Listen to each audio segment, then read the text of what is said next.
On the left, we got Keiko. May nakikita ka pa bang naglalaro sa kalsada? Hinihingal, minsay nadadapang mga bata. Wala na, nasan sila? Hindi mo makita. Nagkukulong sa isang kwarto ng laman ay teknolohiya. Nagkukumpulan hawak-hawak kay barya. Noon sa batong...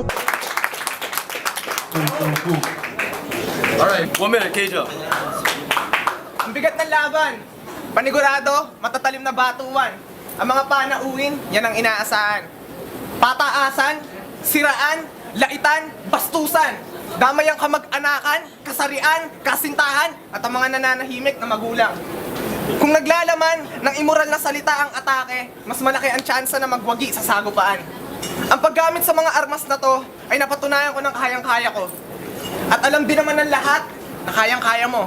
Pero tol, naaalibadbaran na ako sa kasanayang to. Natatakot ako na balang araw ang kasamaang maaari pang ibuga ng bibig ko ay hindi malayong gayahin at tularan na magiging panganay ko. Ang mahirap sa atin, hindi tayo manatiling nakatayo pag nakita na natin silang lahat na nakaluhod. Hindi ba tayo pwedeng manampalataya na nakatindig? Humingi ng paumanhin na hindi natin kayang gawin ang ginagawa nila bagaman may mga sugat pa ang ating mga tuhod? Hintayin na lang ba muna natin pakidlatan tayo bago tayo magising na marami na sa ating nanggagago? Hintayin na lang ba muna natin tuluyan tayo manliit bago natin matanto na hindi ang apat na kanto ang dapat pagmasdan sa loob ng kwarto, kundi ang gitna kung saan pwede kang dumipa. Kailan mo to gagawin? Pagpatay ka na bago mo malaman na may mas malawak pang espasyo? Hindi dapat kabahan ang sino mang itatapat sa akin. Hindi ako malalim. Hindi kailangang hukayin ang nararapat kausapin. Time. Yo. Second round, Kejo. Maraming aapila. Hindi akma ang mga tirada. Si Keija, nakalimutan atang nasa rap battle siya. Ang mga may artistikong pag-iisip lamang ang makakaalam na patuloy ang aking pakikipagbakbakan. Sa mas mabigat na kalaban, hindi ang aking nasa harapan. Maghapon man tayo magsagutan, walang pupuntahan. Bilang kapareha ko mandirigma, bakit hindi na lang tayo magtulungan? Pabagsakin ng mga gahaman, ganid, mata pobre at mga basahan. Iniidolo tayo at sinusubaybayan. Kung magbibitaw tayo ng makabuluhan, isa yung paraan upang maisalba natin ang mga naghihingalo nating kababayan.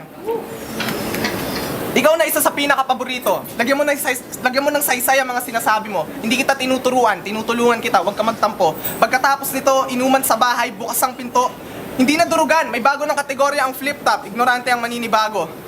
Pagbati nga pala sa mga nag-imbita, hindi kayo nagkamali sa napili nyo mag-endorso. Ngayon masasaksihan nyo ang pagkahenyo ng 2 tubong kalyang tamad pumasok sa eskwelahan ngunit mas may diskarte pa sa edukado. Palakpakan nyo ang mga sarili nyo, ibibigay ko sa inyo ang aking huling 10 segundo. Last round, Kejo. Nire-respeto ko pa din ang mga nagawa mo sa kabila ng lahat ng pagpapatawa. Kung wala kayo ni Delo, ni Zaito at ng iba pa, sa dami ng problema ng bansa, baka kumulubot na ang balat at mukha, maaga kami tumanda.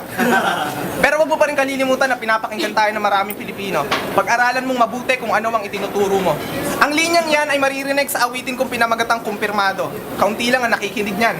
Mas pinagtuunan nila ng pansin yung pambababoy ko sa syota nung una ko nakalaban. Mga walang pinag-aralan, mas namangha sa kababuyan kaysa kaalaman. Gumawa ng kanta hanggang ako'y makilala. Akala niyo madali? Mali. Gusto kong maging simpleng bata uli. Kasama ang mga tunay kong barkada. Sila lang, wala nang iba. Pero inatang sa akin ng talento na makapag-aayos sa malapit ng masirang pamilya. Kaya natutuwa ko sumuway sa aking inay at itay. Dahilan kung bakit napilitan silang bigyan ako ng agarang laya. Ginamit ko to hindi para maglakwatsa, kundi para makapaglakbay, maipadala ang mensahe sa kapwa ko bata. Mensaherong tagapagpadala. Kung babaliwalain nyo ang aking dala, pinatunayan nyo na talagang wala kayong konsensya, mga dambuhalang kumpanya. Time. Flipped up. Make some noise. View clip. And promo battle. Shout outs to Mrs. Pat. View clip. Thanks for having us.